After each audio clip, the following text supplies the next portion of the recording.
어린 나이에게 부활은 과연 돈일까요? 어린 아이들은 돈을 몰라요. 눈에 신기하게 보이는 장난감이 어린아이에게는 부활가 될 수 있습니다. 그럼 어른들의 부활은 과연 장난감일까요? 아마 어른들이 이 장난감을 볼 때 유치하게, 시시하게 볼 것입니다. 그래서 어른들의 이 부활은 어떤 사람은 돈이 될 수 있습니다.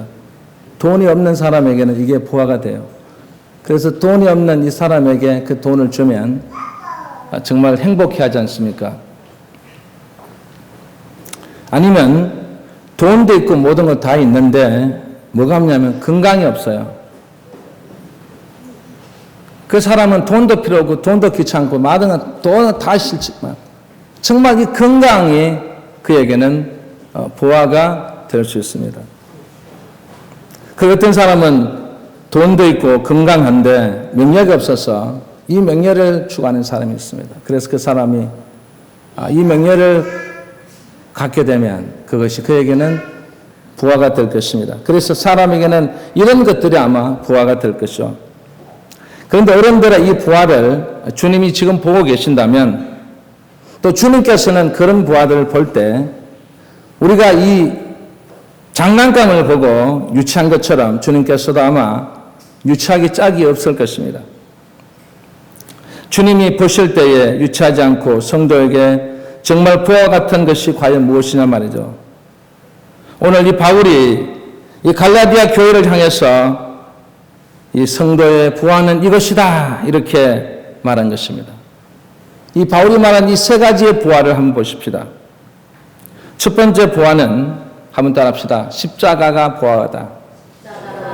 뭐가 부활하고요? 오늘 봉독한 말씀에 십자가가 부활하다는 것입니다. 그런데 갈라디아 3장 1절에 보면 오늘 본문 1절에 보면 어리석도다 갈라디아 사람다 그랬습니다. 여기 이 헬라 원어에 보면 어리석다는 말은 뭐냐면 이 답답한 사람들이란 뜻입니다. 사도 바울은 왜 그렇게 답답해 할까요? 그것은 딱 한 가지입니다. 귀한 것과 천한 것을 구별하지 못한다는 거예요.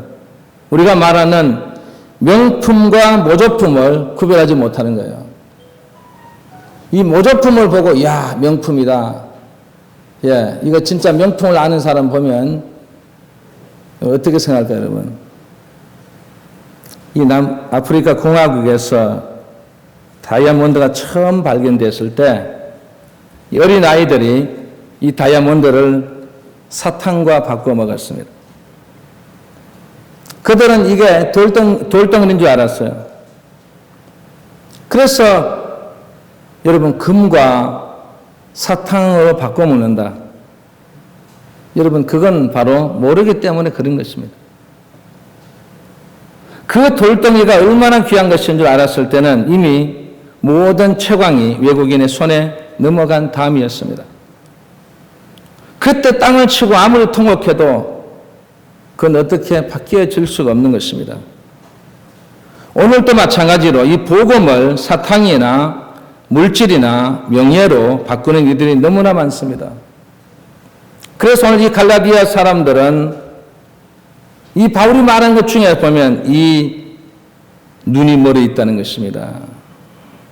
육적인 눈도 멀어 있지만 영적인 눈도 멀어 있다는 것입니다. 그래서 이 복음을 사탕으로 바꿔 먹는 거예요. 그리고 이단의 게임에 빠져 있었습니다. 즉 다시 말하면 복음을 이단에 팔아먹고 있다는 것입니다. 그리고 자기들을 망하게 할 할례 같은 율법에 완전히 미쳐 있다는 것입니다. 예수님은 이 구원의 손길, 속죄의 길, 예수님의 피로선 이 구원의 역사라고 말할 수 있습니다. 그래서 우리 이 구원 공동체의 최고의 가치는 바로 여기 있는 이 십자가의 예수 그리스도이십니다. 이 십자가는 절망에 있던 이들에게 구원의 희망을 불어넣어 주었습니다. 그리고 십자가는 영원한 보배라고 할 수 있습니다. 왜냐하면 하나님 앞에 나아갈 수 있는 유일한 정표라는 것입니다.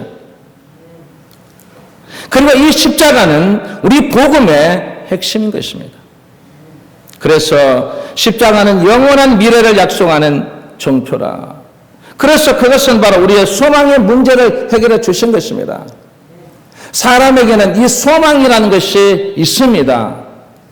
이 땅에 살면서도 소망이 있지만 우리가 죽어서도 소망이 있다는 것입니다. 그리고 십자가는 우리를 사랑하신다는 표시인 것입니다. 여기에 사랑이라는 것은 무엇이냐면 바로 관심의 문제예요. 지금 이 순간에도 여러분을 정말 주님께서는 관심 있게 보시고 관심 있게 보호하시고 관심 있게 사랑하시고 우리를 관심 있게 우리를 지금 이 시간에 눈동자 같이 보고 계신다는 것입니다. 이분만큼 우리에게 관심을 가진 분이 어디 있겠습니까? 그게 바로 십자가라는 것입니다. 그리고 십자가는 우리를 살리시겠다는 약속인 것입니다. 이 문제는 바로 생명의 문제라는 것입니다. 우리에게 이 생명의 문제만큼 소중한 게 어디 있겠습니까? 아주 작은 이 새방에서 어머니와 이 소년 아들이 사는데 이 가정이 너무 형편이 어렵습니다. 그래서 이 아들의 소원은 우리도 언젠가 이 아파트에 한번 살아보고 싶다. 그리고 아파트에 살면서 나도 침대 위에서 자고 싶고 그리고 냉장고에 있는 냉장고에 들어와서 시원한 물도 마시고 그리고 TV도 보고 그리고 엄마와 함께 마시는 음식도 같이 먹는 게 이 소년이 소원이었어요. 여러분 우리도 다 그런 소원이 있지 않습니까? 그런데 진짜 이 아들의 소원대로 어느 날 갑자기 아파트가 생겼어요. 그리고 냉장고, TV, 침대, 책상이 생겼어요. 그래서 이 소년은 너무너무 기뻐서 친구들에 가서 야 나도 우리도 아파트에 산다. 이렇게 이 아이는 너무너무 좋아요. 그런데 어머니는 기뻐하지 못하고 늘 슬피 울기만 합니다. 그래서 이 아들이 이상해서 어머니께 여쭤봅니다. 어머니 왜 우세요? 그때 이 어머니가 이 아들에게 한 말이에요. 아버지가 전장에서 전사하셨어요. 그래서 국가에서 주는 보상으로 이렇게 아파트 이렇게 사주셨단다. 이 아버지의 죽음으로 어머니와 아들이 행복하게 생활을 누리는 것처럼 주님이 십자가 위에서 다 이루었다고 말씀하시면서 그분이 죽으심으로써 우리가 누리는 이 은혜인 줄 믿으시기 바랍니다. 우리가 누리는 축복도 마찬가지예요. 오늘 이 순간을 통해서 이 십자가를 통해서 우리에게 다 이루었다 가십니다. 그분의 그 한마디를 통해서 오늘 우리의 은혜와 축복을 받고 살아가는 줄 믿으시기 바랍니다. 그리고 두 번째 부활은 한번 따라합시다. 성령이다. 오늘 본문을 보면 성령이라고 말했습니다. 하나님께서 성도들에게 준 가장 귀한 부활은 성령이라였습니다. 아니 어떻게 해서 가장 귀한 부활가 성령이냐 말이에요. 이 성령은 그리스도인에게 최고의 보배라고 할 수 있습니다. 왜 그리스도인에게 최고의 보배냐? 로마서 8장 9절에 바울이 말하기에 누구든지 한번 답시다. 성령이 없으면 그리스도인이 아니라 뭐가 없으면 그리스도인이 아니라고요? 성령이 없으면 그리스도인이 아니다는 거예요. 그럼 왜 바울이 성령이 없으면 그리스도인이 아니라고 말했을까? 그것은 바로 우리들은 양자의 영을 받았기 때문인 것입니다. 이 영이 바로 어떤 영이라고요? 성령인 것입니다. 그 성령을 받은 사람만이 하나님을 아버지라고 부를 수 있는 특권을 주신 것입니다. 그래서 성령은 우리가 하나님의 자녀인 것을 증거해 주신다고 했습니다. 그래서 우리 이 교회는 바로 성령 공동체라고 할 수 있습니다. 그냥 다른 공동체가 아니에요. 여러분, 우리가 물으면 우리는 성령 공동체입니다. 이렇게 말해야 되는 거예요. 성령 안에서 공동체로, 성령 안에서 이루어지고, 성령 안에서 하나가 되고, 성령 안에서 우리의 모든 것이 이루어져야 된다는 것입니다. 그래서 이 성령 공동체의 중심은 바로 누구라고요? 성령인 것입니다. 성도가 신앙을 고백하는 일부터 믿음에 이르러 거듭나고 부활에 이르기까지 한순간도 성령님의 역사 없이 될 수가 없는 것입니다. 그렇기 때문에 예수님께서 요한복음 3장 3절 말씀 보면 성령은 우리가 거듭나서 하나님의 자녀가 되게 하는 것이라고 말씀하셨어요. 그러면 왜 성령이 우리에게 필요합니까? 바로 우리가 거듭나기 때문인 것입니다. 거듭나야만 하나님의 자녀가 되는 놀라운 역사가 일어날 줄 믿습니다. 우리 현대인은 이 산무의 현상에 사로잡혀 있다고 말했습니다. 무관심, 무감동, 무기력증. 사실 이런 현상은 예수님 당시에도 널리 퍼져 있었습니다. 그래서 주님께서 마태복음 11장 16절에서 17절 말씀 보면 이 세대를 무엇으로 비유할까 그랬어요. 그러고 나서 주님께서 하시는 말씀, 이 세대는 아이들이 장터에 앉아서 소리 질러 우리가 너희를 향하여 피리를 불어도 너희가 춤을 추지 않고 우리가 곡을 하여도 너희가 울지 아니하였도다 했어요. 피리를 부는데 춤을 추지 아니하고 곡을 하는데도 울지 아니한다. 이것은 바로 무관심이고 무감각이고 이게 바로 무기력증에 빠져 있다는 것입니다. 그러나 오순절 성령을 체험한 사도들이 복음을 전파할 때 특별히 베드로의 설교를 듣던 군중들은 마음이 뜨거워지기 시작합니다. 가슴을 파고드는 감격에 넘쳐났습니다. 그래서 그들이 뭐라고 말합니까? 어찌할꼬 내가 어떻게 하여야 구원을 얻을 수 있을까요? 이렇게 성령의 역사는 자신의 삶에 대한 무관심, 무감동, 무기력 현상을 부수고 이 뜨거운 감격이 넘치는 삶으로 인도하는 것입니다. 오늘날 교회는 가슴을 파고드는 감격이 사라져버렸습니다. 이 예배를 드리는 무관심, 무감동, 무기력증에 빠져 있습니다. 찬양을 하는데도 무관심, 무감동, 무기력함에 빠져 있어요. 기도하는데도 마찬가지예요. 여러분, 이게 회복돼야 됩니다. 한국 교회가 살기를 바로 여기에 있습니다. 그래서 성령의 충만한 은혜를 받아야 될 줄 믿습니다. 믿습니다. 무엇을 받자고요? 성령의 충만함을 받다는 것입니다. 이 성령의 역사가 사라졌기 때문에 먼저 이 마음에 평안함이 없는 거예요. 마음에 평안함이 있다는 것은 성령의 역사가 내 속에 계속해서 내주하고 있다는 것입니다. 그리고 이 성령의 역사가 사라졌다는 증거는 바로 우리에게 소망이 사라져버린 거예요. 여러분, 이 땅에 있는 소망은 그렇게 간절하게 소망을 하면서 저 천국에 대한 소망이 완전히 다 사라져버린 거예요. 지금 뭐 어떻게 되든 상관없이 나중에 가서 뭐 하는 거지. 뭐 지금 뭐 소망이 뭐 그렇게 중요하냐고. 뭐 그렇게 신앙생활 그렇게 믿음으로 할 필요가 뭐 있냐 말이죠. 여러분, 이 소망이 사라져버린 거예요. 소망이 사라져버린 거예요.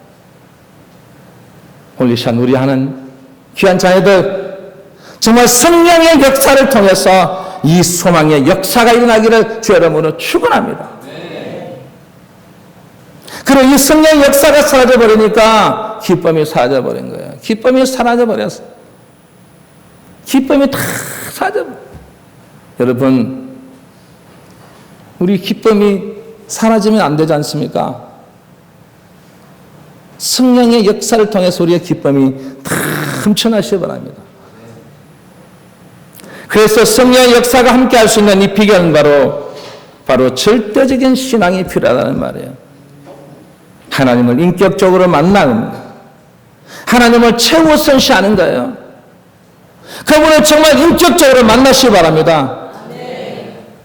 그리고 우리의 삶 전체 모두를 하나님께 의탁하는 것입니다. 우리가 조금만 의탁해놨기 때문에 성령 역사 일어나지 않는 것입니다. 그리고 세 번째 부활은 한번 따라합시다. 오늘 본문을 보면 믿음이다. 뭐라고요? 여러분 첫 번째는 뭐라고 했어요? 십자가. 두 번째는 뭐라 했어요? 성령이라 했어요. 세 번째는 뭐라 했어요? 믿음이라 했습니다. 성도가 구원받을 수 있는 길은 오직 믿음으로 구원받는다는 거예요. 성도가 축복받을 수 있는 길도 바로 오직 믿음으로 가능하다는 것입니다. 성도가 하나님을 기쁘시게 하는 것도 바로 오직 믿음이란 말이에요. 신앙인에게 가장 먼저 요구되는 것이 뭐라고요? 믿음인 것입니다. 이 땅에서 하나님이 보시는 최고의 가치가 뭐라고요? 믿음이라는 것입니다. 그래서 이 성경 66권 중에 제일 귀하게 보는 것도 바로 뭐라고요? 믿음인 것입니다. 여러분 우리 성경에 보면 아브라함이 한 일 중에 보면 오직 한 가지, 그는 믿음으로 살았습니다. 아브라함이 믿는 그 믿음은요, 행할 수 없는 것들을, 바랄 수 없는 것들을 믿음으로 바라보았다는 것입니다. 아브라함이 75세 때 하나님께서 아브라함을 불렀습니다. 그리고 밖에 가서 하늘을 쳐다보게 합니다. 하늘을 우러러 보라고 해서 아브라함이 하늘을 우러러 보니까 아브라함아, 너 무뼈를 세울 수 있나 보라 그랬습니다. 아유, 하나님 아버지 어떻게 이 별을 다 세울 수 있습니까? 이 별을 셀 수가 없습니다 했을 때 하나님께서는 아브라함에게 뭐라고 말했습니까? 내 자손이 이와 같이 되리라 했습니다. 이 허무맹랑한 소리 아닙니까? 75세에 아브라함을 불러서 무뼈를 셀 수 있나 보라고 하면서 내 자손이 이와 같이 되리라 하면, 여러분 여기 있는 분들 75세 된 분에게 하나님께서 나타나셔서 얘야 네 자손이 이와 같이 번창. 이 말은 뭐냐면 네 앞으로 네 자손이 어떻게 해요? 네 씨가 탄생한다는 거 말이에요. 여러분 믿어지십니까? 야, 이건 대단한 믿음을 가지신 분들. 75세 이상 된 분들이 아멘 하니까 야, 대단하신 거예요. 그런데 또 100세가 돼서 아들을 주셨어요. 이 아브라함은 얼마나 기뻤겠어요. 저도 첫 번째 넣을 때 제가 그때 교육전도사일 때인데 그날 마침 주일이었어요. 저는 주일이니까 교회 성계되니까 못 내려가고 이제 우리 사모 내려가서 아들 낳았다는 소식.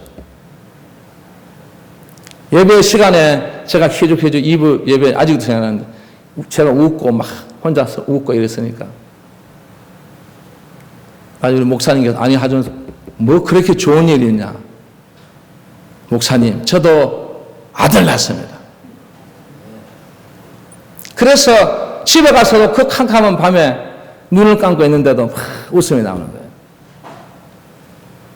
그런데 만약에 하나님께서 그때 나타나셔서 야 너 그 아들 나에게 번제로 드려라 그랬으면 하나님 그것만 안 됩니다. 그걸 어떻게 합니까? 과연 이 아브라함처럼 그렇게 말할 수 있겠습니까 여러분? 그런데 이 아브라함은 100세에 정말 이 세상을 다 가진 것 같은 기쁨이었는데 그 기쁨도 잠시 아브라함아 네 아들을 이삭을 번제로 드리라는 거예요. 여러분 이게 말이 된다고 생각되십니까? 인간의 관점에서 볼 때 이 후사의 약속이란 솔직히 믿을 수 없는 것 아닙니까? 예, 우리 이정 동생도 목회를 하는데 딸을 2명을 낳았어요. 그리고 지 동생이 바로 결혼해서 아들을 낳았어요. 그래, 야, 이거 내가 장자인데, 이거 딸만 됐어도 안 되겠다. 또 다시 임신한 거예요. 여러분, 무엇 낳았을까요? 세 번째는 무엇 낳았을 것 같아요, 여러분? 빨리 얘기해 보세요. 두 가지잖아요. 아들 아니면은 딸이잖아요. 뭘 낳았을 것 같아요? 딸요? 예, 또 딸 놓은 거야. 여러분, 이거 정말 우리 마음대로 관점에서 후사에 대한 여러분, 아들을 놓을지 딸을 놓을지 어떻게 하요 여러분? 여보, 우리 아들 놓읍시다. 근데 여러분, 아들 안 낳아요. 아들 될 수도 있지만 아들 안 될 수도 있는 거예요. 이게 우리의 관점이라는 것입니다. 도무지 믿을 수 없는 것을 뭐라고요? 믿으라는 것입니다. 또 백성이 낳은 아들을 번제로 드려야겠습니다. 인간의 관점으로 보면 이해할 수가 없습니다. 해석할 수가 없는 거예요. 그런데 이 아브라함은 한번 따봅시다. 하나님의 말씀을 그대로 믿었더라. 어떻게 믿었다고요? 그대로 믿은 거예요. 그리고 하나님께서 이 아브라함을 너무너무 기뻐하시는 거예요. 너무너무 좋아하시는 거예요. 오늘 이 자리에 있는 여러분들도 마찬가지로 하나님의 말씀을 그대로 믿으시기 바랍니다. 그대로 믿으면 여기 있는 모든 환자가 치료함을 받을 줄 믿습니다. 나는 주님께서 내 병을 고쳐주시라는 확신을 가지시기 바랍니다. 우리의 사업의 문제도 마찬가지예요. 우리 자녀의 문제도 마찬가지예요. 자녀에게 여러분 문제가 있습니까? 여러분 하나님의 말씀을 믿으시기 바랍니다.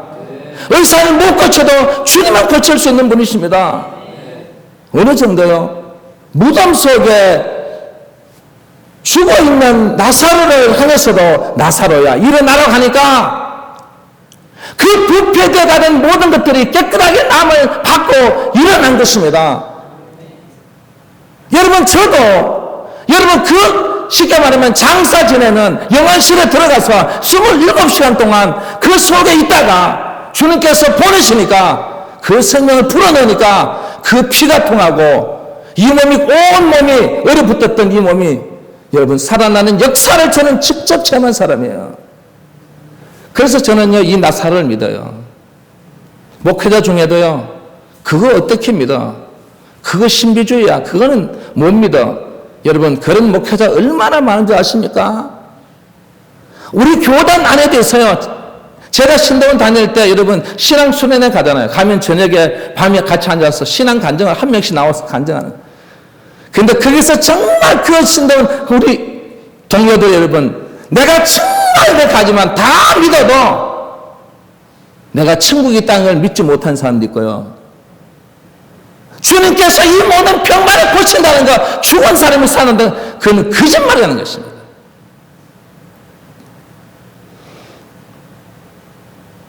여러분 그게 정상이 아닐까요 여러분?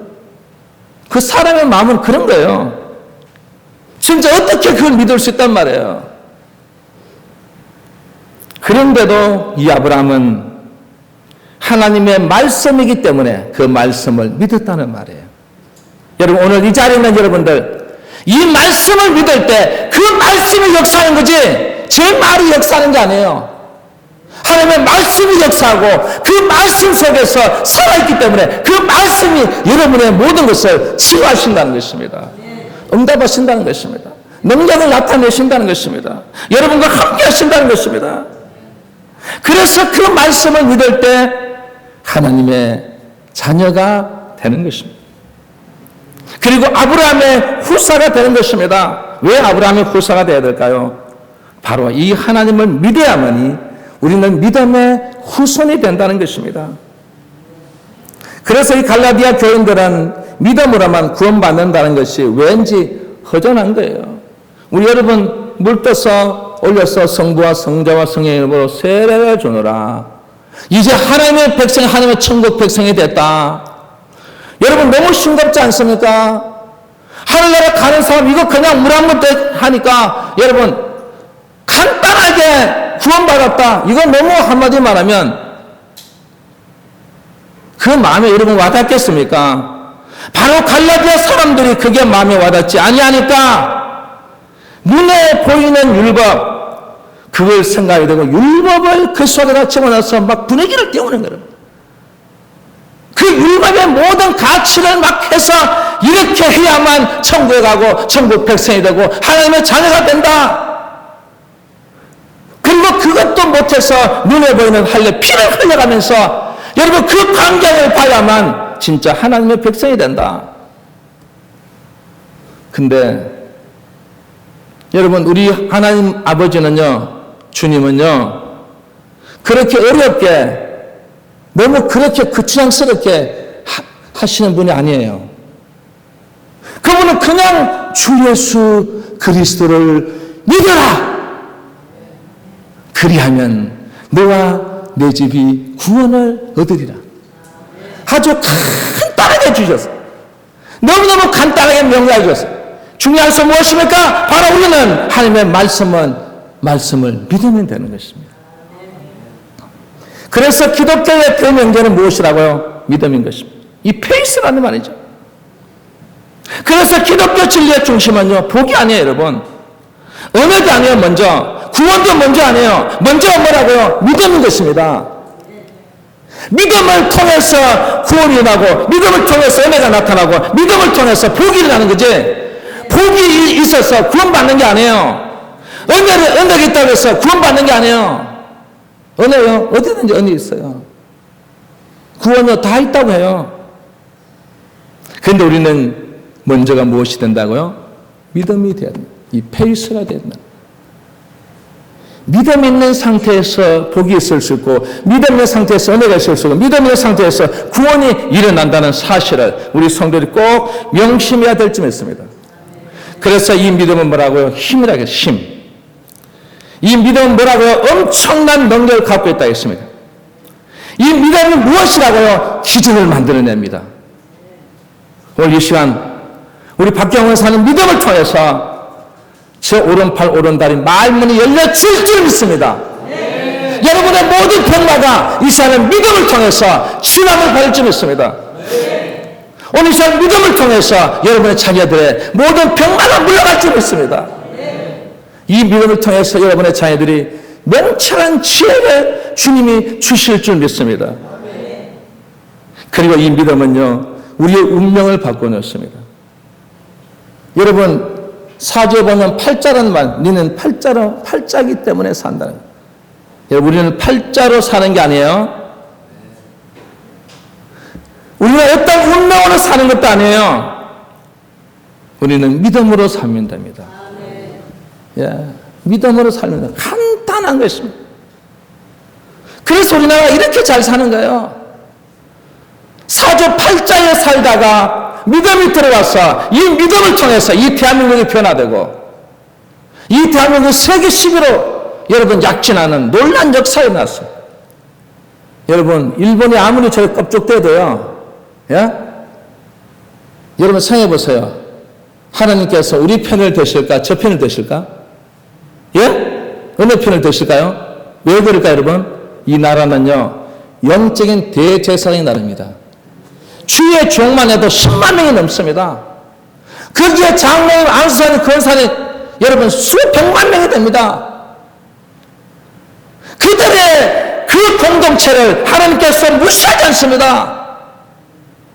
이스라엘 백성이 하나로 뭉쳐질 때 하나님은 기뻐하시고 그 백성에게 도전하는 모든 나라를 다 바벨론이든 아수르든 블레셋이든 어느 나라든 다 어디래요? 해치웠습니다. 지금까지 그 민족을 두어서 너의 자손이 이 별과 같이 빛나려 했던 그 말씀대로 그들은 지금도 빛나고 있는 것입니다. 그러니까 이 믿음은 우리의 영원한 저주의 반열에서 복의 반열로 바꾸는 것입니다. 믿음이 저주에서 어떻게 해요? 복의 반열로 바뀌었다는 사실. 그래서 오늘 이 자리에 있는 여러분들은 우리 모두가 함께 믿음으로만 의인이 되는 줄 믿습니다. 믿음으로만 살아갈 줄 믿습니다. 믿음으로만 우리의 모든 것을 행할 줄 믿습니다. 믿음으로만 여러분의 가족이 형성되고, 믿음으로 여러분의 사업장과 직장, 믿음으로만 여러분의 가족, 믿음으로 우리 교회, 믿음으로 우리 많은 미자교회, 믿음으로만 우리 한국교회가 세워진다면 이 민족은 망하지 않습니다. 이 민족은 축복의 탄탄의 대로로 나갈 줄 믿습니다. 기도하겠습니다. 아버지, 오늘 이 말씀을 주셔서 너무 감사합니다. 우리 모두에게 준 이 귀한